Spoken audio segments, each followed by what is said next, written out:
out the boring part, we won't have anything. This, Okay. okay, hold on. Say when. You're good. All right, hold on. Let them. Just sit back and relax. Okay, I'm gonna leave it on. go ahead.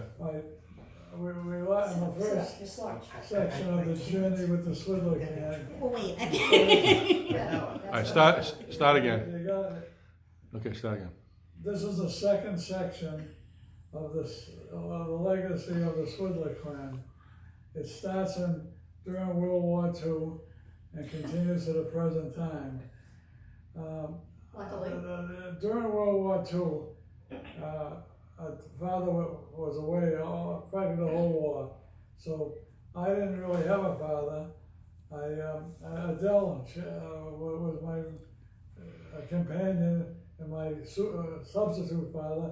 She used to pick me up for Chinese food, and we used to go to theaters and shows and everything. And so there really wasn't much of a father-son relationship, but we did write each other. Letters were the most important thing between my father and I. I got to know him a little bit better in the letters, even though the letters I wrote to him, or the letters he wrote to me rather, came back heavily censored because of the restrictions of World War II. He'd write to me very rarely. I mean, I really felt bad because I was sending letters out every week, and maybe got one letter from him every 2 or 3 months. And where was he stationed at the time? Well, he was all the letters were censored, top secret, but he was involved in a couple operations. As a secret agent, he would take top secret papers over to Europe and special military flights, where he told me one time he actually had the papers in a briefcase chained to his belt, and he couldn't let anybody even open the belt. But anyway, there's a whole situation went on in World War II, and finally he became somewhat of a father-son relationship after World War II. He was stationed in Japan at the time, right after the war, doing anti-espionage work with the Russians, against the Russians who were trying to infiltrate Japan.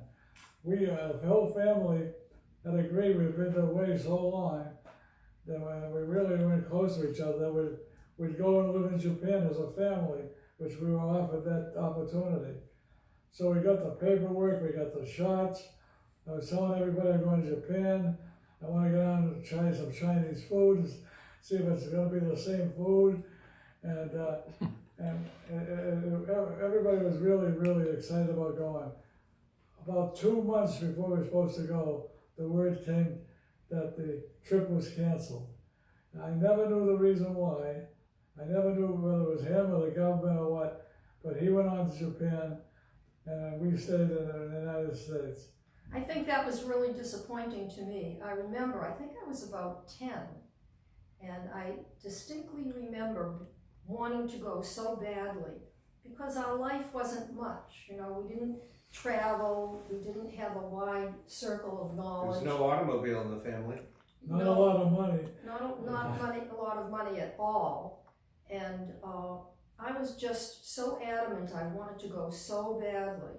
But I thought the trip was canceled because of your illness, Stephen. That's what I thought Because of too. what? Your illness. The doctor said, It's because of you we didn't go. No, what? Mother told me. Yeah, you know, you're right. Now that I forget these things. She went, and they had assigned an army surgeon, and she had very little. Walter Reed, wasn't it? It was going to be at Waltham. There was a military hospital there. I don't know exactly the hospital because it never came about. But what she did was, at the last minute, decided that she wasn't going to trust an army surgeon. In fact, the army surgeon was telling her I had cancer, and it turned out later I didn't have cancer. But anyway, she was very upset, and I think I've told you the story where she put on an old fur coat. Did I tell you that? And went to see it. She found out the name of the best surgeon in Boston for pediatric thyroidectomy, and she took an old coat she had, made it look older, and went to visit this surgeon in his his office suites in the Hotel Somerset in Boston, which was a really ritzy hotel. And she told him that she would like him to operate on her son, but she doesn't have the kind of money that he would need to do the operation. So he said, you go back and tell me what you can give me, and I'll do it for whatever you can collect. Well, one thing I'll say about that canceled trip to Japan, Mother was kind of a homebody. I can't in a million years imagine her in Japan, and I don't think she was very disappointed. She had a hard time finding matzo balls. Yeah. My mother told me, how true it was, I don't know, but she said the reason that we didn't go was because the doctor here told her that he didn't think that she should take Stephen out of the country. I think that's true. Yeah, and Adele arranged for the doctor, I thought, wasn't she? Oh yeah, she would never find, his name is Dr. Berlin. Right. And she would, Ma would never find it on her own. Adele had to Yeah. find the doctor. He was at Beth Israel though, wasn't he? Yes. Dr. Berlin? Yes, and Adele was a nurse. Yeah. Just to review. Adele is Mother's, sister. I don't know whether we ever mentioned And she that. said she didn't want an army doctor to treat him, and I believe she saved his life. I truly believe that. She did, because the radiation treatments that he had were not available in other hospitals. Well, Only in you gotta remember there's two phases of that. The initial operation was when I was 12. right. The radioactive iodine was given to me when I was 15 and a half. You mean I didn't it know wasn't that. right afterwards? No. She went to the surgeon at the Hotel Somerset because they had a lump on my throat. Right. And they wanted to cut the lump out. But she didn't trust an army surgeon to cut the lump out. She wanted the best surgeon in Boston. So she went to Adele, and Adele found this Adele, doctor. no, yeah. And so there was two phases. And later, the radioactive iodine comes in the picture about 4 years later.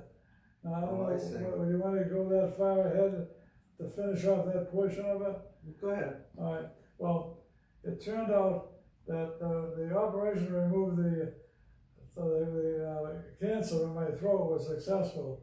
However, in later years, a piece of tissue came off of my thyroid gland and grew on my lung. Your lung, that I remember, yeah. And no one had ever done that operation before. And the radioactive iodine was so new because this was in 46, 47, 48. There was just, the research was just starting.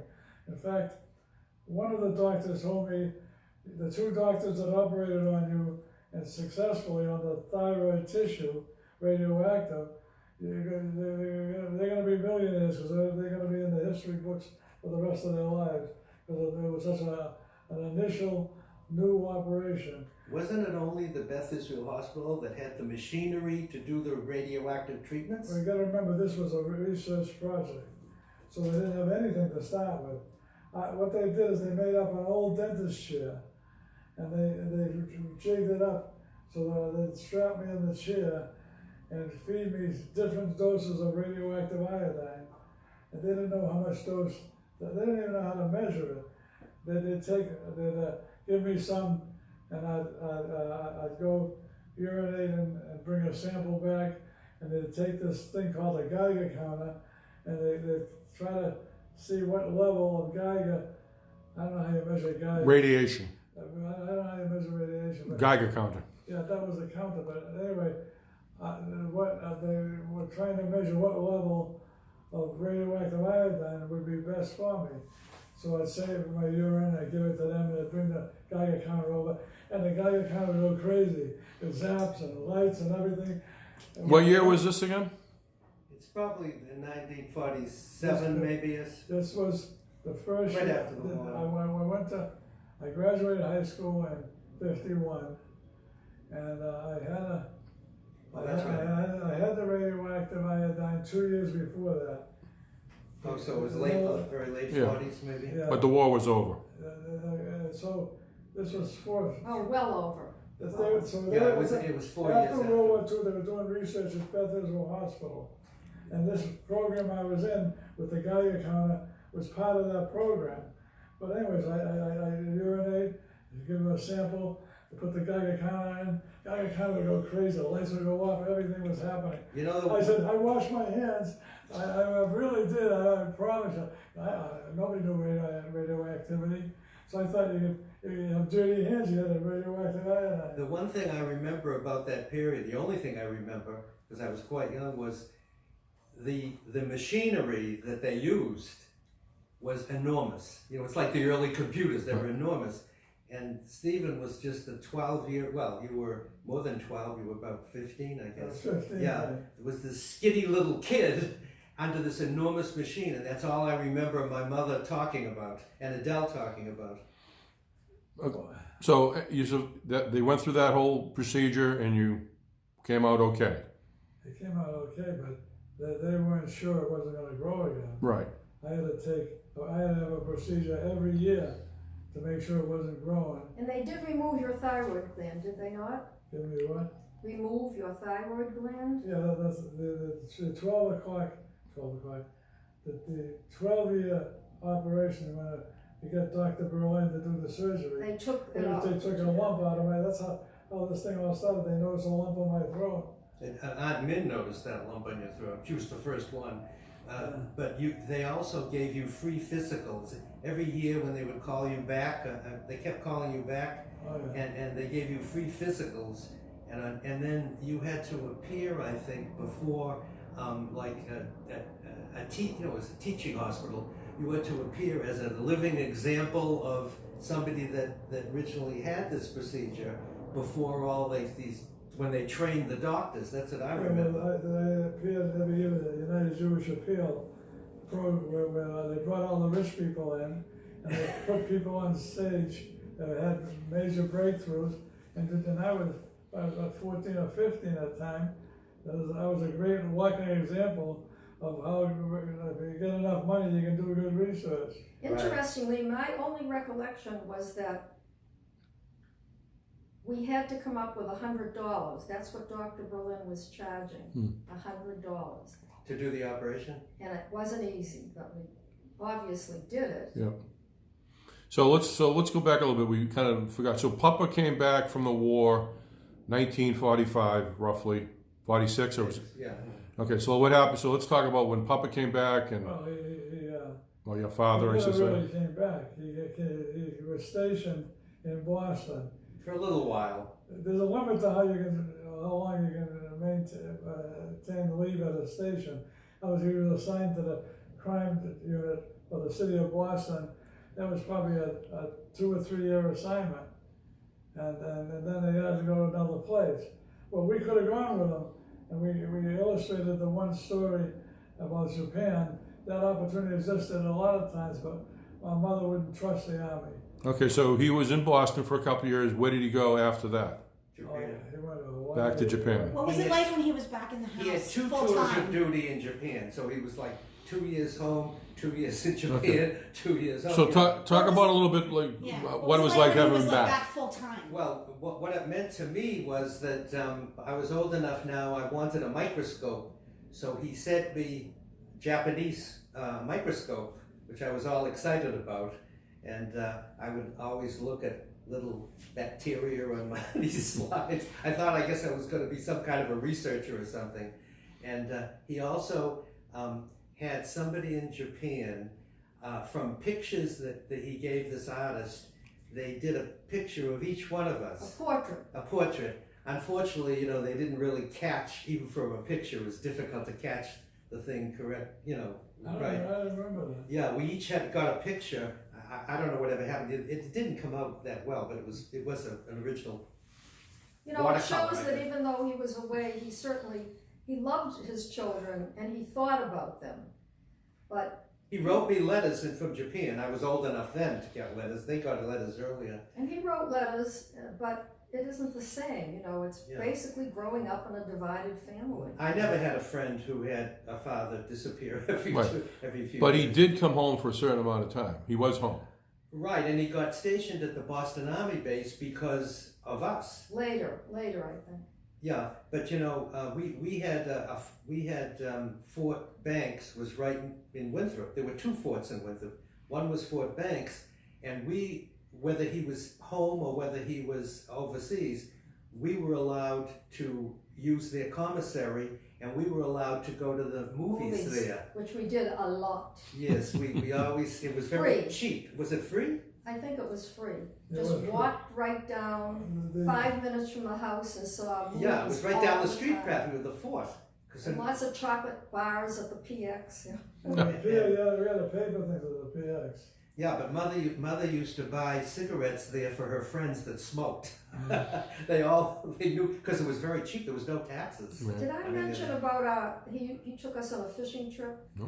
Oh, the army boat, the army Yeah, fishing. they had boat. an army boat at the Charlestown Navy Yard. I think he might have been stationed there at the Charlestown Navy Yard. And I was young, I mean 8, 9, something like that. I went on that And boat. you have, yeah, I think maybe we all did. And you had strings. You didn't have a fishing rod. You had just the string. And what I did to that string, what I did to that fishing line, don't ask.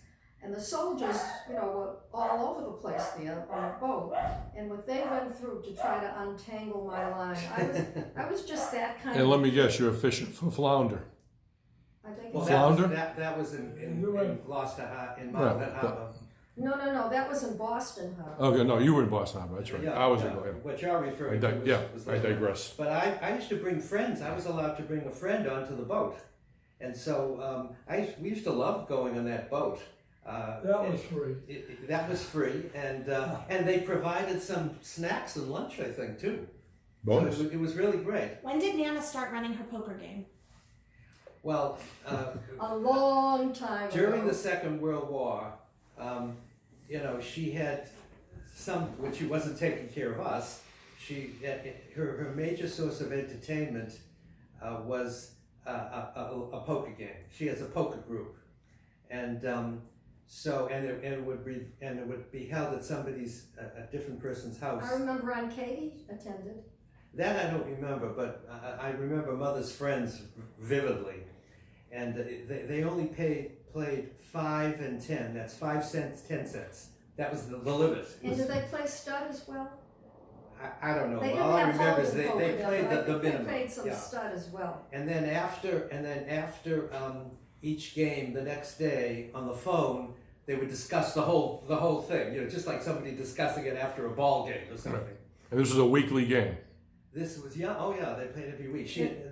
I guess there was a lot of people that had maybe husbands in the service, but amongst my friends, I was the only one that had an army father. You know, it's interesting that we were exposed to that constant gambling, even though it was very minimally financially, it was still a form of entertainment. And none of us, not one of us, I don't know if the word inherited is, but not one of us took after her, which is interesting. Yeah. Not one of us is that interested in cards or Oh, Yeah, obsessed so with we didn't cards. become smokers either. Somebody told me that a niece did, though. I think her name is Jennifer. But one of the reasons, Poker, not smoking. one of the reasons Ma had a hard time, she needed money, and he wasn't around. She only got an allocation from the army. She went to work as a secretary in Boston to a maritime lawyer, and it was a hard job. She was trying to bring up 3 kids, no father. But she loved her job. Every She day knew she- shorthand. She knew Greg She loved shorthand. her job and she was You know, very in those days, Right. you were called in.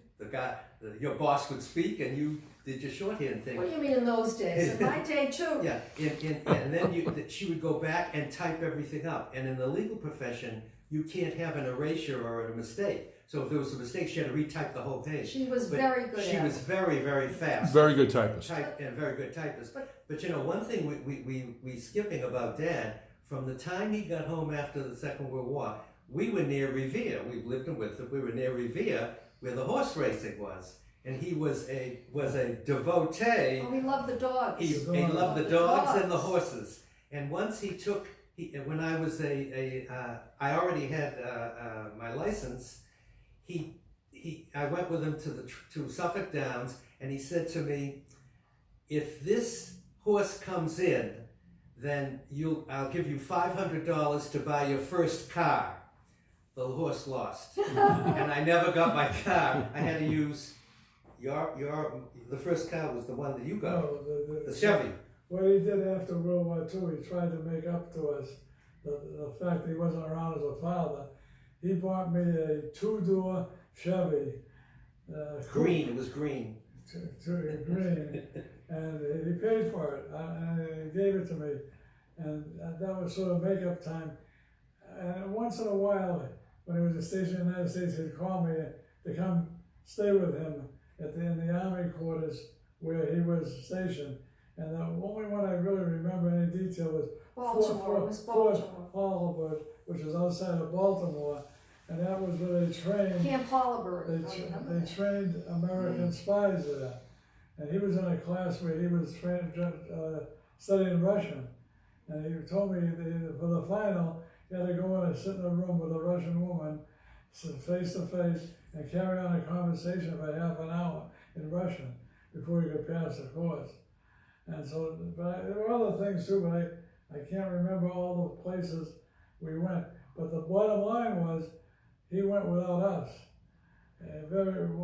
Occasionally he took us to one of the forts. Occasionally he bought a car. He was a 50, 60 yard dash champion in New York City. One time we used to go to a lot of indoor field and track when it came to Boston. But that was his way of coming back. But I was at least 15, 16 years. When he was back in the house, was it really different having the two of them in the house at the same time? Well, it's funny. I thought you reminded me of something. When he was gone, and the three of us were relatively small. We lived in Grover's Avenue there in Winthrop, on the ocean, and at night, Mother, we'd all get into bed in our different, we were in different rooms, and Mother would tell us a story, and she would make up this story because we didn't have television in those days. We didn't have anything. We had radio. We had radio, but still, and she would tell us these stories, and I was only like 5 or 6, and I would listen so intently. I thought these were the greatest stories, but that was the entertainment. Then when Dad came home, of course, I think I mentioned he took us into Boston to the Laugh movie to see the cartoons because this was before television. We didn't get our first television until like 1949. With a magnifying glass. Yeah, it was so. But I think you're talking an awful lot about your father, but what about your mother? What about the burden that she had to bear? Well, when he was gone, when she went to work full time, because we were a little bit older. I told you about how our Papa came every Sunday with his bills, and she made up. Yes, you already mentioned that. And so that's what she did, and also. With his baked goods from the bakery. There was But you wrote a poem about what it was like having him in the house. That it was now you guys had more rules. I wrote it for school, and we had a little school newspaper, and I wrote a thing called "When Dad Comes Marching Home," and I said basically, it was very short, but I said basically, this is for English class actually, and I said when nearby revelry, when they sound the horn, around in the evening. Taps? At the thing, that we had to follow that too. It was time for us to go to bed. We had, as if we were soldiers at the force. Well, I remember my mother just working all the time. Those poker games were practically that and talking on the telephone. She was a gossip. I will say that. She took me to the movies before I went to school. You were in school, but I was too young, and I didn't go to nursery school or anything. I started school in the first grade. She going to the movies. We used to sit up in the balcony, and I would just stand there. I didn't know what I was looking at. I was too young, but that was her other thing: the movies and poker. Yeah, but to tell you how hard things were, I remember I couldn't have been more than 13 or 14 years old. I had to have X-ray treatments for my throat where they cut out the cancer. I had to go something like 50 days in a row, and from Winthrop all the way to Brookline. Yeah, it was a Because hike. with the workload she was carrying, and the fact that she couldn't afford all of that, I had to go alone. Now imagine that's a long hike for a 12-year, 13-year-old kid. And what they did is, of course, they bombed my throat with X-ray treatments so nothing would reoccur. Little did they know they were creating cancer, because X-ray treatments were not known then as a primary cause of cancer. It wasn't later years. So then I had to go very regularly to doctors after that because of the radioactive iodine, because of the X-ray treatments. But let's be honest about this. It's still your mother who had to bear almost the whole burden. She did. And she had to work full time, she had to bear the burden, she had to do our wash. You think we had a washing machine like we have now? But We had a thing that you put the, wait, let me talk for a minute. You had clothes and you had to put them through the wringer. That was our washing machine. But wait a minute, everything had to go out on the line. And she washed all our sweaters in the bathtub leaning over. This is after she worked. I mean, this was not And an easy life. when it was winter and she had to put everything to dry on the line, I used to help her take it in, Like this. and it was all frozen. It didn't thaw out till you got the thing in. Another thing about paying the doctor, when I went to Hebrew school, it wasn't free. You had to pay for it. So I remember her going up to the rabbi and one of the problems we had with money was when Dad was away, a portion of his pay would come to us from St. Louis. That's where all the checks came from. And so it was a split household, and it was more expensive. There was less money to deal with when he was away, because he had his expenses separate, and all that sort of thing. So she had to speak to the rabbi so that they made some kind of arrangement. They lowered the price. She paid a little something all the time. I remember But it wasn't easy. I remember when my father needed shoes, and he didn't really spend much on himself. But I remember my grandparents, my Nana and Papa Schachter, bought him a pair of shoes. Now that I didn't know. Because he couldn't afford it. I didn't know that. All right, so let's talk a little bit. So we've talked about Papa in the Army and Nana. So obviously, Dad, you can talk about. So you get through high school, you start college. You're skipping our bar mitzvahs. Okay, sorry. And I just want to mention that in those days, boys went to Hebrew school every day, 5 days a week, Yes. after school. Oh boy. And that was tough. But girls didn't go to Hebrew school. Girls didn't get bat mitzvah. There was no such thing. And I always felt left out. I mean, this is a perfect example of the difference between what was expected of a woman in those days and what is expected of a woman today. Girls didn't have any sports. They had some sports. A little, but not the like same. the boys. There were 6 people on the basketball team rather than 5 in those days for women's basketball. And I remember, you talk about doing things on your own. I got a chipped tooth because our neighbor Newell and I used to play baseball with a stick and a rock, and the rock hit my chipped tooth. So I went my whole childhood with a chipped tooth. And then I had to have it fixed. I was, 12 years old already. And I had to go all the way to Hyde Park because my Uncle Harold was a dentist and he would do it for nothing. And every Tuesday, I didn't go to school. Nobody bothered that I didn't go to school. Nobody cared. So I took that subway all the way to Hyde Park, the bus to Maverick Station, then a train, then a change, then another train. And I remember getting out at the Hyde Park station, and everywhere was the smell of peppermint, because the peppermint patty factory was right there in Hyde Park, and you could see it, and you smelled that peppermint everywhere. Who was Uncle Harold? Uncle Harold was our grandmother Annie. 7 children. Anna had she was one of 9 children. One was drowned back in the old country, so there was 8 that ended up in this country. She had a sister Lily, and Lily's son was Harold, and he was one of the early professionals in the family. He was a dentist. I don't know where he went to school. Did he go to Harvard? I don't know, but I also know they had a daughter, Claire, and Claire was a nurse, and Claire served in World War II. And my Aunt Lily and Uncle Max were just so worried. She was in Africa, and she was all over, and she came back and she had stomach cancer. Yeah, she died when she was 35. And it was I was just really young, and I remember walking over to my Aunt Katie's because we lived in the Highlands, and my Aunt Katie lived. I used to go to my Aunt Katie's every afternoon because my mother worked, and she's the one that made the fudge, the famous fudge recipe. And her house was always open. She had 4 daughters, and they used to play Frankie Lane and Frank Sinatra all over the place. And I remember Aunt Lily and Uncle Max would sit on the porch, and it was just you could just feel the sadness. And I remember meeting her once. It was just a terrible time for our whole family. We really, really suffered seeing her, go. We were luckier with my Uncle Manny because he survived the war.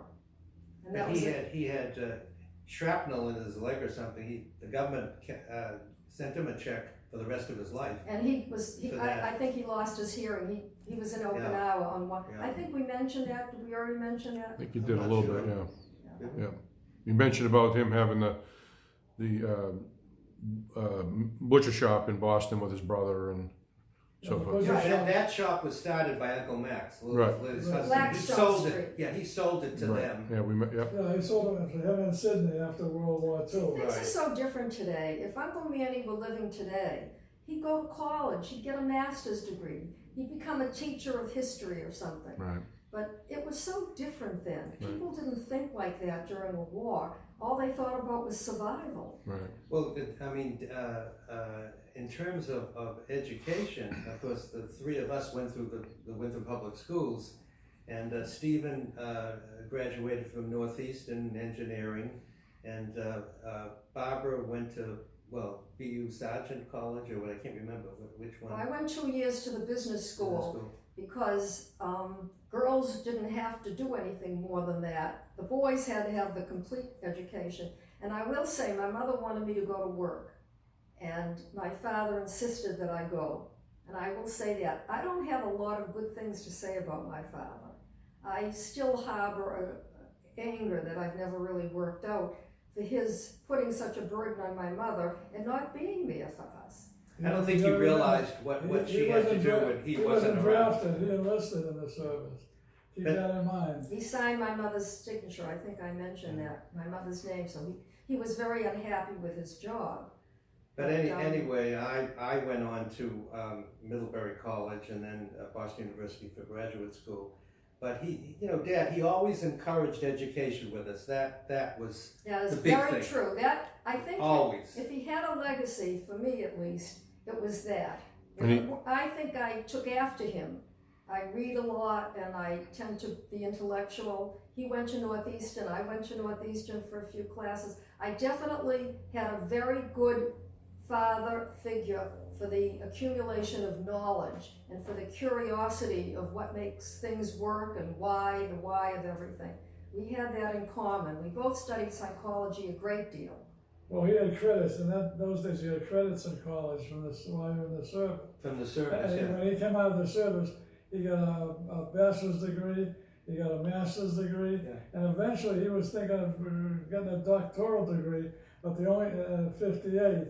And the word came back from the school, why does a guy 58 want a doctoral degree? And I'll say another thing to his credit. When he did get out of the service and then went on to college, he only had 2 years of credit at that time, but he was a foremost expert in the polygraph. One of the foremost experts in the country. He wrote 2 books on it, as a matter of fact. And that translated into the civilian world. And he could have made a lot of money. He did get paid for outside consulting from time to time. But he was older. He was older then, though. He was getting old. Yeah. He had all kinds of offers, but he chose to go to college and pursue his education because he wanted to be a teacher. And even though there wasn't a lot of as much money in it, it was still a living. He still had his Army retirement pay, and I think my mother's life was much better after that. I mean, they had a life together. They had some friends. There's some money. They traveled. A little bit. Later Went on, to Florida. later on they went to Florida. Tell the but story that- about his papers, his college papers, when he came to your apartment. What's the? Who would write his college papers?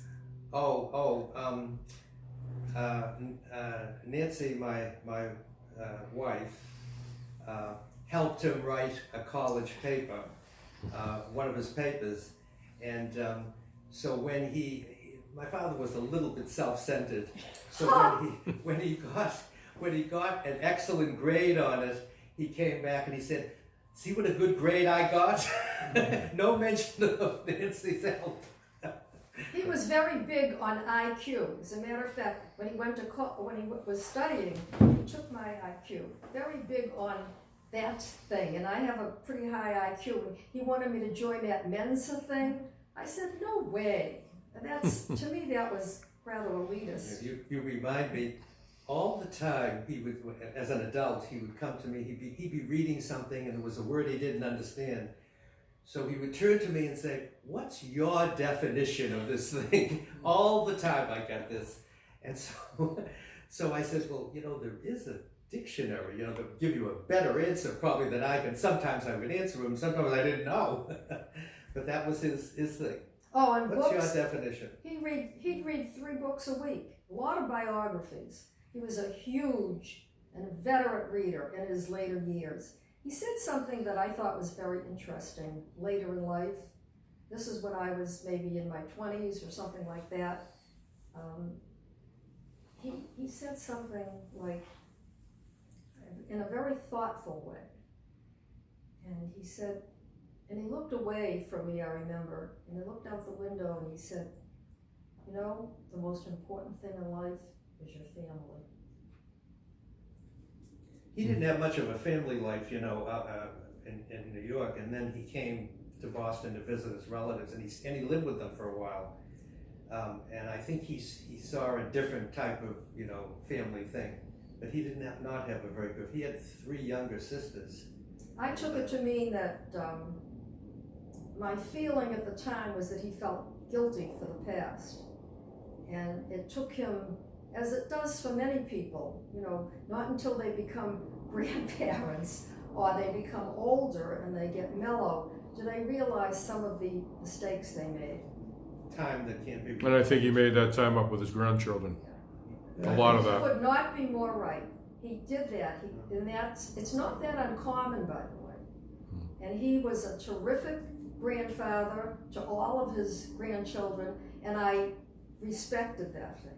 I really respected that, and I was very pleased that both of them were always there when you needed them. If you needed somebody to take the children, or there was a problem, they were always there. When my wife got her pneumonia in her 30s, mother wanted to come back from Florida. She was down in Florida with Dad. She said, "Do you want me to come back?" I said, "No, you don't have to come back. She's going to be here for a while in the hospital anyway." So, but it surprised me that she made that offer. You want to say something? No, it's just, do we want to go on from that period? Because his life and the last